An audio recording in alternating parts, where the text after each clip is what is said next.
നമസ്കാരം, എല്ലാവർക്കും എജ്യൂടെക്കിൻ്റെ ഓൺലൈൻ ക്ലാസ്സിലേക്ക് സ്വാഗതം.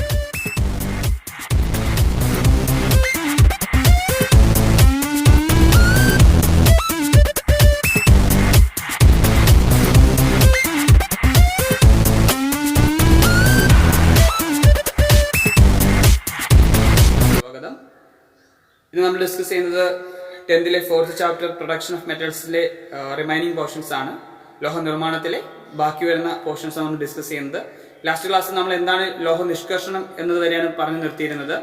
മെറ്റലർജിക്കൽ പ്രോസസ്സിനകത്തുള്ള 3 ഘട്ടങ്ങളെ കുറിച്ചാണ് പറഞ്ഞു നിർത്തിയിരുന്നത്. അപ്പോൾ മെറ്റലർജിക്കൽ പ്രോസസ് എടുക്കുമ്പോൾ there are 3 stages. First one is concentration of ore, second one extraction of metal from concentrated ore, and third one refining of metals. അപ്പൊ എന്തൊക്കെയാണ് പറഞ്ഞത്? കോൺസെൻട്രേഷൻ ഓഫ് ഓർ, അതായത് അയിരിന്റെ സാന്ദ്രണം. രണ്ടാമത്തെ ഘട്ടം എന്ന് പറയുന്നത്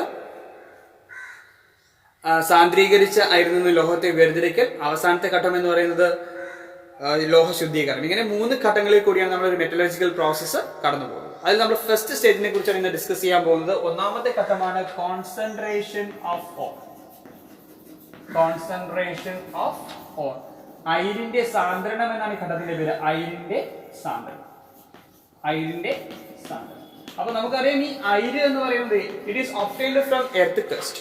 or is obtained from earth crust. ഭൂവൽക്കത്തിൽ നിന്ന് ലഭിക്കുന്ന സാധനമാണ് അയിര് എന്ന് പറയുന്നത്. So it contains many types of impurities in it. അപ്പൊ ഇതിനകത്ത് എന്തുണ്ടായിരിക്കും? പലതരത്തിലുള്ള അപദ്രവ്യങ്ങൾ അല്ലെങ്കിൽ മാലിന്യങ്ങൾ അടങ്ങിയിരിക്കും. അപ്പോൾ ഒന്നാമത്തെ ഘട്ടം, അതായത് അയിരിന്റെ സാന്ദ്രണം എന്നത് ഉദ്ദേശിക്കുന്നത് removal of impurities from the or. ആ ഓറിനകത്തുള്ള ഇമ്പ്യൂരിറ്റീസ്, അപദ്രവ്യങ്ങളെ നീക്കം ചെയ്യുന്ന ഘട്ടമാണ് എന്ന് പറയുന്നത് കോൺസെൻട്രേഷൻ ഓഫ് ഓർ എന്ന് പറയുന്നത്. ഓക്കെ, ഈ അപദ്രവ്യങ്ങളെ നമ്മൾ മറ്റൊരു പേര് വിളിക്കും. അത് വിളിക്കുന്നത് ഗ്യാം എന്ന് വിളിക്കും. The impurities present in the ore are called ഗ്യാം. The first stage is concentration of ore. In this stage, remove the ഗ്യാം which is present in the ore using suitable techniques. അനുയോജ്യമായ മെത്തേഡുകൾ ഉപയോഗിച്ചുകൊണ്ട് നമ്മൾ എന്ത് ചെയ്യുന്നു? അയിരിനകത്തുള്ള മാലിന്യങ്ങളെ നീക്കം ചെയ്യുന്ന ഘട്ടമാണ് എന്ന് പറയുന്നത് കോൺസെൻട്രേഷൻ ഓഫ് ഓർ, അല്ലെങ്കിൽ അയിരിന്റെ സാന്ദ്രണം എന്ന് പറയുന്നത്. അപ്പോൾ അയിരിന്റെ സാന്ദ്രണം ഉദ്ദേശിക്കുന്നത് എന്താണ്? അയിരിന്റെ സാന്ദ്രണം ഉദ്ദേശിക്കുന്നത് അയിരിനകത്തുള്ള മാലിന്യങ്ങളെ നീക്കം ചെയ്യുന്ന ഘട്ടമാണ്. അനുയോജ്യമായ മാർഗങ്ങൾ ഉപയോഗിച്ചുകൊണ്ട് നമ്മൾ അയിരിനകത്തുള്ള മാലിന്യങ്ങളെ നീക്കം ചെയ്യുന്ന ഘട്ടമാണ് എന്ന് പറയുന്നത് കോൺസെൻട്രേഷൻ ഓഫ് ഓർ, അല്ലെങ്കിൽ അയിരിന്റെ സാന്ദ്രണം എന്നതുകൊണ്ട് ഉദ്ദേശിക്കുന്നത്. ഇതിനായിട്ട് നമുക്ക് പ്രധാനമായിട്ട് 4 മെത്തേഡ്സ് ആണ് യൂസ് ചെയ്യാൻ പറ്റുന്നത്. ഒന്നെന്ന് പറയുന്നത് ലെവിഗേഷൻ. ഒന്നാമത്തെ മാർഗമാണ് ലെവിഗേഷൻ, അല്ലെങ്കിൽ മറ്റൊരു പേര് ഹൈഡ്രോളിക് വാഷിംഗ് എന്ന് പറയും. Hydraulic washing. ഓക്കെ, മലയാളത്തിൽ പറയുന്നത് ജലപ്രവാഹത്തിൽ കഴുകിയെടുക്കൽ. ജലപ്രവാഹത്തിൽ കഴുകിയെടുക്കൽ. ജലപ്രവാഹത്തിൽ കഴുകി എടുക്കൽ, അതാണ് ഒന്നാമത്തെ മാർഗം എന്ന് പറയുന്നത് ലെവിഗേഷൻ അല്ലെങ്കിൽ ഹൈഡ്രോളിക് വാഷിംഗ്. ഓക്കെ, ജലപ്രവാഹത്തിൽ കഴുകിയെടുക്കൽ. രണ്ടാമത്തെ പ്രോസസ് ആണ് ഫ്രോത്ത് ഫ്ലോട്ടേഷൻ. ഫ്രോത്ത് ഫ്ലോട്ടേഷൻ നമ്മൾ മലയാളത്തിൽ പറയും പ്ലവന പ്രക്രിയ എന്ന് പറയും. പ്ലവന പ്രക്രിയ. സോ മൂന്നാമത്തെ മാർഗമാണ് മാഗ്നറ്റിക് സെപ്പറേഷൻ. മാഗ്നറ്റിക് സെപ്പറേഷൻ, മലയാളത്തിൽ കാന്തിക വിഭജനം എന്ന് പറയും. കാന്തിക വിഭജനം. നാലാമത്തേതാണ് ലീച്ചിങ്. മലയാളത്തിൽ ഇംഗ്ലീഷിലൊക്കെ സെയിം പേര് തന്നെയാണ്, ലീച്ചിങ് എന്ന് പറയും. ലീച്ചിങ്. ഇങ്ങനെ 4 മാർഗങ്ങളാണ് നമ്മൾ പ്രധാനമായിട്ട് യൂസ് ചെയ്യുന്നത്. ഏതൊക്കെയാണ് പറയുന്നത്? ലെവിഗേഷൻ അല്ലെങ്കിൽ ഹൈഡ്രോളിക് വാഷിംഗ്, ജലപ്രവാഹത്തിൽ കഴുകിയെടുക്കൽ, ഒന്നാമത്തെ ഉപയോഗിക്കുന്ന മാർഗം. സെക്കൻഡ് ടെക്നിക്കാണ് ഫ്രോത്ത് ഫ്ലോട്ടേഷൻ അല്ലെങ്കിൽ പ്ലവന പ്രക്രിയ. മൂന്നാമത്തെ സ്റ്റേജ് ആണ് മാഗ്നറ്റിക് സെപ്പറേഷൻ അല്ലെങ്കിൽ കാന്തിക വിഭജനം. ലാസ്റ്റ് വൺ ആണ് ലീച്ചിങ്. ഓക്കെ, അപ്പൊ ഇവിടെ ഈ ടെക്നിക്കൽ നമ്മൾ എങ്ങനെ യൂസ് ചെയ്യുന്ന വെച്ച് കഴിഞ്ഞാൽ, നമ്മൾ എടുക്കുന്ന അയിരിനകത്തുള്ള അയിരിന്റെയും അതുപോലെ തന്നെ അതിനകത്തുള്ള മാലിന്യങ്ങളുടെയും ഇമ്പ്യൂരിറ്റീസിന്റെയും പ്രോപ്പർട്ടീസ് അനുസരിച്ചാണ് നമ്മൾ ഡിഫറെന്റ് ടെക്നിക്സ് എന്ത് ചെയ്യാമെന്ന് യൂസ് ചെയ്യാനായിട്ട് പോകുന്നത്. ഓക്കെ, അപ്പൊ അയിരിന്റെ അല്ലെങ്കിൽ ഇമ്പ്യൂരിറ്റീസിന്റെ, ഓറിന്റെ അല്ലെങ്കിൽ ഇമ്പ്യൂരിറ്റീസിന്റെ അപദ്രവ്യങ്ങളുടെ പ്രോപ്പർട്ടീസ് നമ്മൾ നോക്കിയിട്ട് അതിനനുസരിച്ചുള്ള മാർഗങ്ങൾ ഉപയോഗിച്ചായിരിക്കും നമ്മൾ എന്ത് ചെയ്യുക? അയിരിനകത്തുള്ള മാലിന്യങ്ങളെ നീക്കം ചെയ്യുക. ഒന്നാമത്തെ പ്രക്രിയ നമുക്ക് നോക്കാം. First one, that is levigation or hydraulic washing. ജലപ്രവാഹത്തിൽ കഴുകിയെടുക്കലാണ്. ഓക്കെ, അപ്പൊ എങ്ങനെയുള്ള അയിരുകളെ സെപ്പറേറ്റ് ചെയ്യാൻ നമ്മൾ ജലപ്രവാഹത്തിൽ കഴുകിയെടുക്കൽ അല്ലെങ്കിൽ ലെവിഗേഷൻ യൂസ് ചെയ്യാൻ നമുക്ക് നോക്കാം. അപ്പോ നമ്മൾ എടുക്കുന്ന അയിരിന് സാന്ദ്രത കൂടുതലും അതുപോലെ അപദ്രവ്യങ്ങൾക്ക് സാന്ദ്രത കുറവുമാണെങ്കിൽ അത്തരം അയിരുകളുടെ സാന്ദ്രണത്തിന് നമ്മൾ യൂസ് ചെയ്യുന്ന മാർഗമാണ് ഏതെന്ന് പറയുന്നത് ജലപ്രവാഹത്തിൽ കഴുകിയെടുക്കൽ അല്ലെങ്കിൽ ലെവിഗേഷൻ പറയുന്നത്. അപ്പൊ എന്താ പ്രത്യേകം എന്ന് പറയുന്നത്, അയിരിന് സാന്ദ്രത കൂടുതൽ, അതായത് ഹെവിയർ ഓർസ് ആയിരിക്കണം, ലൈറ്റർ ഇമ്പ്യൂരിറ്റീസ് ആയിരിക്കണം. Heavier ore and lighter impurities. Okay, lighter ഇമ്പ്യൂരിറ്റീസും ഹെവിയർ ഓഴ്സും ആണെങ്കിൽ such ores are concentrated using the technique called ജലപ്രവാഹത്തിൽ കഴുകിയെടുക്കലെങ്കിൽ ഹൈഡ്രോളിക് വാഷിംഗ്. അപ്പോൾ എന്താണ് പറയുന്നത്, നമ്മൾ ഹെവിയർ ഓറും ലൈറ്റർ ഇമ്പ്യൂരിറ്റീസും ആണെങ്കിൽ ഓറിന് സാന്ദ്രത, അയിരിന് സാന്ദ്രത കൂടുതലും, ഹെവി എന്ന് വെച്ചാൽ മനസ്സിലായി ഭാരം കൂടുതൽ അല്ലെങ്കിൽ സാന്ദ്രത കൂടുതൽ, അതുപോലെ ലൈറ്റർ ഇമ്പ്യൂരിറ്റീസ് അപദ്രവ്യങ്ങൾക്ക് സാന്ദ്രത കുറവുമാണെങ്കിൽ അത്തരം അയിരുകളുടെ സാന്ദ്രത നമുക്ക് ഏത് മാർഗം യൂസ് ചെയ്യാൻ പറ്റുന്നതാണ് പറഞ്ഞത്, ലെവിഗേഷൻ എന്ന മാർഗം അല്ലെങ്കിൽ ജലപ്രവാഹത്തിൽ കഴുകിയെടുക്കൽ യൂസ് ചെയ്യാൻ പറ്റും. ഇതിനെക്കുറിച്ച് ഡീറ്റെയിൽ ആയിട്ട് നിങ്ങൾ പഠിക്കേണ്ട ആവശ്യമില്ല, എന്നാൽ ജസ്റ്റ് ഒന്ന് പറയുന്നത് എന്താണ് ചെയ്യുന്നതെന്ന് വെച്ച് കഴിഞ്ഞാൽ, ഈ മിക്സറിലൂടെ നമ്മൾ ഈ അയിരും അപദ്രവ്യം കലർന്ന മിക്സറിലൂടെ ഒരു flow of a current of water is passed through it. ഇതിനകത്ത് നമ്മൾ വെള്ളത്തെ പാസ് ചെയ്യിപ്പിക്കും, വെള്ളം കടത്തിവിടും. അങ്ങനെ വെള്ളം കടത്തിവിടുമ്പോൾ the lighter impurities are washed with water. അതിനകത്തുള്ള ഇമ്പ്യൂരിറ്റീസ്, എങ്ങനെയുള്ള ഇമ്പ്യൂരിറ്റീസ്, ലൈറ്റർ ഇമ്പ്യൂരിറ്റീസ്, അതായത് സാന്ദ്രത കുറഞ്ഞ അപദ്രവ്യങ്ങൾ വെള്ളത്തോടൊപ്പം കഴുകി വേർതിരിയുകയാണ് ചെയ്യുന്നത്, വെള്ളത്തോടൊപ്പം വേർതിരിയും. And the heavier ores are separated out. സാന്ദ്രത കൂടിയ അപദ്രവ്യങ്ങൾ നമുക്ക് എന്ത് ചെയ്യാൻ പറ്റും, വേർതിരിക്കാനായിട്ട് സാധിക്കും. Usually this method is employed for separating oxide ores. അപ്പോൾ ഓക്സൈഡ് ഓറുകളെ സാന്ദ്രണം ചെയ്യാൻ നമ്മൾ ആരെ ഉപയോഗിക്കുന്നത്, ലെവിഗേഷൻ എന്നുള്ള മാർഗം യൂസ് ചെയ്യുന്നത്. അപ്പോൾ levigation is usually employed for separating oxide ores. അപ്പോൾ if the ore is heavier and impurities are lighter, then such ores are concentrated using the technique lavigation. In this method, a current of water is passed through the mixture. Then the lighter impurities are washed with water and ores are separated. അപ്പോൾ impurities separate ചെയ്യുന്നു, അതുപോലെ ores separate ചെയ്ത് മാറ്റാൻ പറ്റും. Usually this method is used for separating oxide ores. Oxide ഓറുകളുടെ സാധനത്തിന് വേണ്ടി, oxide അയിരുകളുടെ സാധനത്തിന് വേണ്ടിയാണ് നമ്മൾ പ്രധാനമായിട്ടും ഏത് മാർഗം ഉപയോഗിക്കുന്നത്, ലെവിഗേഷൻ എന്നുള്ള മാർഗം യൂസ് ചെയ്യും. നിങ്ങൾക്ക് മനസ്സിലായോ? അതുപോലെ തന്നെ for the concentration of ores of gold we can use this method. അപ്പൊ നമ്മൾ പറഞ്ഞു ഓക്സൈഡ് ഓറുകളുടെ സാധനത്തിന് വേണ്ടി നമ്മൾ ലെവിഗേഷൻ ഉപയോഗിക്കും. അതുപോലെ തന്നെ സ്വർണത്തിന്റെ അയിരുകളുടെ സാധനത്തിന് നമുക്ക് ആരെ ഉപയോഗിക്കാൻ പറ്റും, ലെവിഗേഷൻ എന്നുള്ള മാർഗം ഉപയോഗിക്കാൻ പറ്റും. ലെവിഗേഷൻ യൂസ് ചെയ്യുന്ന രണ്ട് സ്ഥലത്താണ്, ഓക്സൈഡ് ഓറുകളുടെ സാധനം, അതുപോലെ സ്വർണത്തിന്റെ അയിരുകളുടെ സാധനത്തിന് നമുക്ക് ആരെ യൂസ് ചെയ്യാൻ പറ്റും, ലെവിഗേഷൻ യൂസ് ചെയ്യാൻ പറ്റും.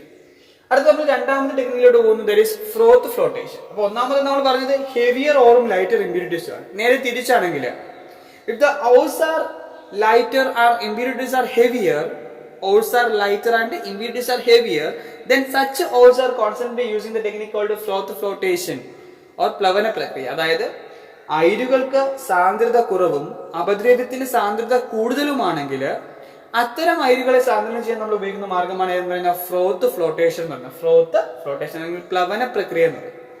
Usually this method is employed for separating sulphide ores. അപ്പം ഇതിന് നേരെ ഓപ്പോസിറ്റ് ആണ് പറഞ്ഞത്, ലൈറ്റർ ഓർ ആയിരിക്കണം, ഹെവിയർ ഇമ്പ്യൂരിറ്റീസും ആയിരിക്കും. ഹെവിയർ ഇമ്പ്യൂരിറ്റീസും ആണെങ്കിൽ അതിനെ നമുക്ക് സെപ്പറേറ്റ് ചെയ്യാൻ നമുക്ക് ഏത് മാർഗം ഉപയോഗിക്കാന്ന് പറഞ്ഞു, ഫ്രോത്ത് ഫ്ലോട്ടേഷൻ യൂസ് ചെയ്യാൻ പറ്റുമെന്ന് പറഞ്ഞു. ഈ മെത്തേഡ് നമ്മൾ യൂസ് ചെയ്യുന്നത് സൾഫൈഡ് ഓറുകളുടെ സാന്ദ്രണത്തിന് വേണ്ടി, സൾഫൈഡ് ഓർസിന്റെ കോൺസെൻട്രേഷന് വേണ്ടി നമ്മൾ ഈ മെത്തേഡ് യൂസ് ചെയ്യുന്നത്. അപ്പൊ ലൈറ്റർ ഓറും ആയിരിക്കണം, ഹെവിയർ ഇമ്പ്യൂരിറ്റീസും ആണെങ്കിൽ അവയുടെ സാന്ദ്രത നമുക്ക് ഏത് ഉപയോഗിക്കാൻ പറ്റും, ഫ്രോത്ത് ഫ്ലോട്ടേഷൻ അല്ലെങ്കിൽ പ്ലവന പ്രക്രിയ യൂസ് ചെയ്യാൻ പറ്റും. ഈ ഇത് പഠിക്കാനില്ല, എന്നാലും ജസ്റ്റ് ഒന്ന് പറയുന്നത് എങ്ങനെയാണ് ചെയ്യുന്നതെന്ന് വെച്ച് കഴിഞ്ഞാൽ നമ്മൾ എന്ത് ചെയ്യുന്ന വെച്ച് കഴിഞ്ഞാൽ, first of all, the mixture, that means the ore is mixed with pine oil and water. Pine ഓയിലും വാട്ടറും ചേർന്ന മിക്സറുമായിട്ട് ഓറിനെ മിക്സ് ചെയ്യും. ഇതിൽ നമ്മൾ എയറിനെ പാസ് ചെയ്യിപ്പിച്ച് ഇതിനെ അജിറ്റേറ്റ് ചെയ്യും, നല്ല മിക്സ് ചെയ്തെടുക്കും. മിക്സ് ചെയ്തെടുക്കുമ്പോൾ നല്ല പതയുണ്ടാകും. ഈ പതയിൽ ലൈറ്റർ ആയിട്ടുള്ള ഓർ സെപ്പറേറ്റ് ചെയ്തെടുക്കും, അതിനെ നമുക്ക് മാറ്റാൻ പറ്റും. അപ്പൊ എന്താ പറഞ്ഞത്, first of all the mixture is mixed with the pine oil and water, then it is agitated by passing air through it. നമ്മൾ വായുവിനെ കടത്തിവിട്ട് എയറിനെ പാസ് ചെയ്യിപ്പിച്ച് നമ്മൾ അജിറ്റേറ്റ് ചെയ്ത് നമ്മൾ നന്നായിട്ട് മിക്സ് ചെയ്തെടുക്കും. അങ്ങനെ മിക്സ് ചെയ്തെടുക്കുമ്പോൾ ഉണ്ടാകുന്ന ഫ്ലോത്തിൽ അല്ലെങ്കിൽ ഫോം ചെയ്യുമ്പോൾ ആ ഫോമിൽ, ആ പതയിൽ ഈ ലൈറ്റർ ഇമ്പ്യൂരിറ്റീസ് എന്ത് ചെയ്യും, പൊങ്ങിക്കിടക്കും. അതിനെ നമുക്ക് സെപ്പറേറ്റ് ചെയ്യാം. ലൈറ്റർ ഇമ്പ്യൂരിറ്റീസ് അല്ല, ലൈറ്റർ ഓൾസ്, അതായത് സാന്ദ്രത കുറഞ്ഞ അയിരുകൾ ഈ പതയിൽ സെപ്പറേറ്റ് ചെയ്യും, അതിന് നമുക്ക് വേർതിരിച്ചെടുക്കാൻ പറ്റും. ഇമ്പ്യൂരിറ്റീസ് എല്ലാം എന്ത് ചെയ്യും, സെറ്റിൽ ഡൗൺ ചെയ്യും, അടിഞ്ഞു കൂടുകയും ചെയ്യും. സാധാരണഗതിയിൽ ഈ മെത്തേഡ് യൂസ് ചെയ്യുന്നത് എവിടെ സെപ്പറേറ്റ്, ആരെ സെപ്പറേറ്റ് ചെയ്യണമെന്ന് പറഞ്ഞു, സൾഫൈഡ് ഓറുകളുടെ സാന്ദ്രത്തിന് വേണ്ടി നമ്മൾ ഏത് മെത്തേഡ് യൂസ് ചെയ്യുന്നത്, ഫ്രോത്ത് ഫ്ലോട്ടേഷൻ യൂസ് ചെയ്യുന്നത്. അപ്പൊ തിരിഞ്ഞു പോകരുത്. ലെവിഗേഷൻ ഉപയോഗിക്കുന്നത് impurities lighter ore heavier. Froth flotation use ചെയ്യുന്നത് ore lighter and impurities heavier. Impurities അപദ്രവ്യങ്ങൾക്ക് സാന്ദ്രത കൂടുതൽ, അയിരിന് സാന്ദ്രത കുറവാണെങ്കിൽ നമുക്ക് ആരെ യൂസ് ചെയ്യാൻ പറ്റും? ഫ്രോത്ത് ഫ്ലോട്ടേഷൻ അല്ലെങ്കിൽ പ്ലവന പ്രക്രിയ എന്നുള്ള മാർഗം ഉപയോഗിക്കാൻ പറ്റും. സൾഫൈഡ് അയിരുകളുടെ സാന്ദ്രതയ്ക്ക് വേണ്ടി നമ്മൾ ഏത് യൂസ് ചെയ്യുന്നത്? പ്ലവന പ്രക്രിയ യൂസ് ചെയ്യുന്നത്. നെക്സ്റ്റ് ടെക്നിക് എന്ന് പറയുന്നത് മാഗ്നറ്റിക് സെപ്പറേഷൻ അല്ലെങ്കിൽ കാന്തിക വിഭജനമാണ്. കാന്തിക വേർതിരിക്കൽ, കാന്തം ഉപയോഗിച്ചുള്ള വേർതിരിക്കലാണ്, മാഗ്നറ്റ് ഉപയോഗിച്ചുള്ള വേർതിരിക്കലാണ്. അപ്പൊ തന്നെ നിങ്ങൾക്ക് ഊഹിക്കാം, മാഗ്നറ്റ് യൂസ് ചെയ്യണമെങ്കിൽ അവിടെ ഒരു മാഗ്നറ്റിക് പ്രോപ്പർട്ടി ഉണ്ടാകണം. Either or impurity has the magnetic property, then such ores are concentrated using the technique magnetic separation. അപ്പൊ എന്താ നമ്മൾ പറഞ്ഞത്? ഒന്നുകിൽ അയിരിന് അല്ലെങ്കിൽ അപദ്രവ്യത്തിന് മാഗ്നറ്റിക് പ്രോപ്പർട്ടി ഉണ്ടെങ്കിൽ, കാന്തിക സ്വഭാവം ഉണ്ടെങ്കിൽ, അത്തരം അയിരുകളുടെ സാന്ദ്രതത്തിന് ഉപയോഗിക്കുന്ന മാർഗമാണ് എന്ന് പറയുന്നത് മാഗ്നറ്റിക് സെപ്പറേഷൻ അല്ലെങ്കിൽ കാന്തിക വിഭജനം എന്ന് പറയുന്നത്. ഒന്നുകിൽ അയിരിന് അല്ലെങ്കിൽ അപദ്രവ്യത്തിന് എന്തുണ്ടായിരിക്കണം? കാന്തിക സ്വഭാവം ഉണ്ടാകണം. കാന്തത്തില് ഒട്ടിപ്പിടിക്കുക അല്ലെങ്കിൽ കാന്തിക സ്വഭാവം മനസ്സിലായല്ലോ, ആ ഒരു ക്യാരക്ടർ ഉണ്ടെങ്കിൽ അത്തരം ഓറുകളുടെ സാധനത്തിനാണ് നമ്മൾ എന്ത് യൂസ് ചെയ്യുന്നത്? മാഗ്നറ്റിക് സെപ്പറേഷൻ യൂസ് ചെയ്യുന്നത്. അപ്പോൾ ഇത് എങ്ങനെ നമ്മൾ ചെയ്യുന്ന വെച്ച് കഴിഞ്ഞാൽ, ഒരു കൺവെയർ ബെൽറ്റിലൂടെ നമ്മൾ ഈ ഓറിനെ കടത്തിവിടും. ഈ കൺവെയർ ബെൽറ്റിലൂടെ കടന്നു പോകുമ്പോൾ ഈ രണ്ടറ്റത്തും റോളേഴ്സ് ഉണ്ടാകും. ഇതിൽ ഒരു റോളർ മാഗ്നറ്റിക് റോളർ ആയിരിക്കും. അപ്പോൾ കൺവെയർ ബെൽറ്റിലൂടെ ഇത് പാസ് ചെയ്യുമ്പോൾ മാഗ്നറ്റിക് പ്രോപ്പർട്ടി ഉള്ള സാധനം ഈ മാഗ്നറ്റിക് റോളറിലോട്ട് അട്രാക്ട് ചെയ്യും. അത് സെപ്പറേറ്റ് ചെയ്യപ്പെടും. ഓക്കെ, അപ്പോൾ ഒന്നുകിൽ ഓറിന് അല്ലെങ്കിൽ ഇമ്പ്യൂരിറ്റിക്ക് എന്തുണ്ടായിരിക്കണം? മാഗ്നറ്റിക് പ്രോപ്പർട്ടി ഉണ്ടെങ്കിൽ such ores are concentrated using the technique called magnetic separation. ഒരു കൺവെയർ ബെൽറ്റിലൂടെ ഇതിനെ പാസ് ചെയ്യിപ്പിക്കുന്നു, മാഗ്നറ്റിക് റോളർ അട്രാക്ട് ചെയ്യുന്നു, മാഗ്നറ്റിക് പ്രോപ്പർട്ടി ഉള്ള സാധനം സെപ്പറേറ്റ് ചെയ്യപ്പെടുന്നു. Okay, that is actually happen. Okay, usually this method is used for separating the ore of iron, that is the magnetic ore of iron, that is magnetite. Magnetite എന്ന് പറയുന്നത് ഇരുമ്പിന്റെ ഒരു magnetic or ആണ്, ഒരു കാന്തിക അയിരാണ് എന്ന് പറയുന്നത് മാഗ്നറ്റൈറ്റ് എന്ന് പറയുന്നത്. ഈ മാഗ്നറ്റൈറ്റിനെ സെപ്പറേറ്റ് ചെയ്യാൻ നമുക്ക് ഏത് ഉപയോഗിക്കാൻ പറ്റും? മാഗ്നറ്റിക് സെപ്പറേഷൻ യൂസ് ചെയ്യാൻ പറ്റും. അതുപോലെ തന്നെ അയൺ ടങ്സ്റ്റേറ്റ് എന്ന് പറയുന്ന മാഗ്നറ്റിക് ഇമ്പ്യൂരിറ്റിയെ സെപ്പറേറ്റ് ചെയ്യാൻ, ടിൻസ്റ്റോണിനകത്തുള്ള അയൺ ടങ്സ്റ്റേറ്റ് എന്ന് പറയുന്ന മാഗ്നറ്റിക് ഇമ്പ്യൂരിറ്റിയെ സെപ്പറേറ്റ് ചെയ്യാൻ നമുക്ക് ആരെ യൂസ് ചെയ്യാൻ പറ്റും? മാഗ്നറ്റിക് സെപ്പറേഷൻ യൂസ് ചെയ്യാൻ പറ്റും. അപ്പോൾ എന്താണ് പറഞ്ഞത്? Iron tungstate is the magnetic impurity present in the non magnetic ore of iron tungstate. Iron ടങ്സ്റ്റേറ്റിനകത്തുള്ള ടിൻസ്റ്റോണിനകത്തുള്ള മാഗ്നറ്റിക് ഇമ്പ്യൂരിറ്റിയായ അയൺ ടങ്സ്റ്റേറ്റിനെ സെപ്പറേറ്റ് ചെയ്യാൻ നമുക്ക് ആരെ യൂസ് ചെയ്യാൻ പറ്റും? മാഗ്നറ്റിക് സെപ്പറേഷൻ യൂസ് ചെയ്യാൻ പറ്റും. That is another one. അപ്പോൾ മൂന്നെണ്ണം മനസ്സിലായാലും അതൊക്കെയാണ് levigation, froth flotation, magnetic separation. And the last one is leaching. It is an important one. Actually this leaching, എങ്ങനെയാണ് ഈ leaching ചെയ്യുന്നതെന്ന് വെച്ച് കഴിഞ്ഞാൽ, the ore is dissolved in a suitable chemical substance or a solution. ഓറിനെ നമ്മൾ എന്ത് ചെയ്യുക, അനുയോജ്യമായ ഒരു ലായനിയിൽ ലയിപ്പിച്ചെടുക്കാം. Actually here a chemical reaction takes place. Okay, നമ്മൾ എന്ത് ചെയ്യുന്ന വെച്ച് കഴിഞ്ഞാൽ അയിരിനെ അനുയോജ്യമായ ഒരു ലായനിക്കകത്ത് ഡിസോൾവ് ചെയ്തെടുക്കുമ്പോൾ ഇതിനകത്തുള്ള ഇമ്പ്യൂരിറ്റീസ് എല്ലാം നമുക്ക് എന്ത് ചെയ്യാൻ പറ്റും? ഫിൽട്ടർ ചെയ്ത് മാറ്റാൻ പറ്റും. Okay, again the filtrate is treated with a suitable chemical reagent and always get back. അപ്പോൾ നമ്മൾ എന്താ ചെയ്യുന്നത്? അപ്പോൾ നമ്മൾ എന്താ പറഞ്ഞത്? നമ്മൾ പറഞ്ഞത് the ore is added to a suitable solution, a chemical reaction takes place and the ore is dissolved in it. The impurities are filtered off. Again the filtrate is the ore is regained or obtained by treating the filtrate with a chemical reaction. Okay, ആ filtrate നമ്മൾ ഒരു chemical റിയാക്ഷനിൽ പങ്കെടുപ്പിക്കുമ്പോൾ ഓറിനെ നമുക്ക് എന്ത് ചെയ്യാൻ പറ്റും? Regain ചെയ്യാൻ പറ്റും. That method is called leaching. അപ്പോൾ നമ്മൾ എങ്ങനെയാണ് ചെയ്യുന്നത് വെച്ച് കഴിഞ്ഞാൽ, അയിരിനെ അനുയോജ്യമായ ഒരു ലായനിയിൽ ഡിസോൾവ് ചെയ്തെടുക്കുന്നു, ലയിപ്പിച്ചെടുക്കുന്നു. എന്നിട്ട് നമ്മൾ ഇമ്പ്യൂരിറ്റീസിനെ, അതിനകത്തുള്ള അപദ്രവ്യങ്ങൾ എന്ത് ചെയ്യുന്നു? ഫിൽട്ടർ ചെയ്തെടുക്കുക, അരിച്ച് നീക്കം ചെയ്യും. എന്നിട്ട് ആ ഫിൽട്ടർ കിട്ടുന്ന സൊല്യൂഷനെ നമ്മൾ വീണ്ടും നമ്മളൊരു കെമിക്കൽ റിയാക്ഷനിലോട്ട് പങ്കെടുപ്പിക്കും. അങ്ങനെ കെമിക്കൽ റിയാക്ഷനിൽ പങ്കെടുപ്പിച്ച് നമ്മൾ ഓറിനെ എന്ത് ചെയ്തെടുക്കുന്നു? സെപ്പറേറ്റ് ചെയ്തെടുക്കുന്നു. That method is called leaching.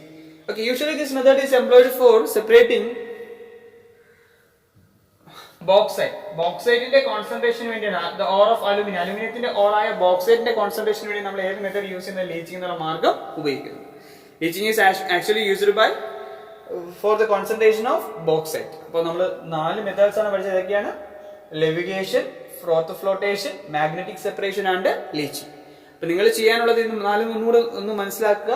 Levigation ചെയ്യുമ്പോൾ ഹെവിയർ ഓറും ലൈറ്റർ ഇമ്പ്യൂരിറ്റീസും, ഫ്രോത്ത് ഫ്ലോട്ടേഷൻ ചെയ്യുമ്പോൾ ലൈറ്റർ ഓറും ഹെവിയർ ഇമ്പ്യൂരിറ്റീസും, മാഗ്നറ്റിക് സെപ്പറേഷൻ എന്ന് പറയുമ്പോൾ ഓറിന് അല്ലെങ്കിൽ ഇമ്പ്യൂരിറ്റീസിന്റെ മാഗ്നറ്റിക് പ്രോപ്പർട്ടി. ലീച്ചിങ് എന്ന് പറയുമ്പോൾ it is a chemical reaction. അനുയോജ്യമായ സൊല്യൂഷനകത്ത് ഡിസോൾവ് ചെയ്യുന്നു, ഓറിനെ ഡിസോൾവ് ചെയ്യുന്നു, ഇമ്പ്യൂരിറ്റീസിനെ ഫിൽട്ടർ ചെയ്യുന്നു. Then the filtrate is again subject to a chemical reaction and the ore is regained. Okay, അപ്പോൾ ഓറിനെ എന്ത് ചെയ്യാൻ റീഗൈൻ ചെയ്യാൻ പറ്റും. That method is called leaching. Okay, മനസ്സിലായാലും ഇത്രയും പറഞ്ഞത്. അപ്പൊ നമ്മൾ ഇന്ന് പഠിച്ച കാര്യങ്ങൾ എന്ന് പറയുന്നത് കോൺസെൻട്രേഷൻ ഓഫ് ഓർ, അയിരിന്റെ സാന്ദ്രണത്തെ കുറിച്ചാണ് പറഞ്ഞത്. എല്ലാവർക്കും വ്യക്തമായിട്ട് മനസ്സിലാക്കാണെന്ന് വിശ്വസിക്കുന്നു. എങ്ങനെയാണ് അയിരിന്റെ സാന്ദ്രണം ചെയ്യുന്ന കാര്യം വ്യക്തമായോ എല്ലാവർക്കും? ഓക്കെ, നിങ്ങളുടെ അഭിപ്രായങ്ങൾ കമന്റുകളായിട്ട് രേഖപ്പെടുത്തുക. നമുക്ക് ഇതിന്റെ റിമൈനിങ് പോർഷൻസുമായിട്ട് അടുത്ത ക്ലാസ്സിൽ കാണാം. നന്ദി, നമസ്കാരം.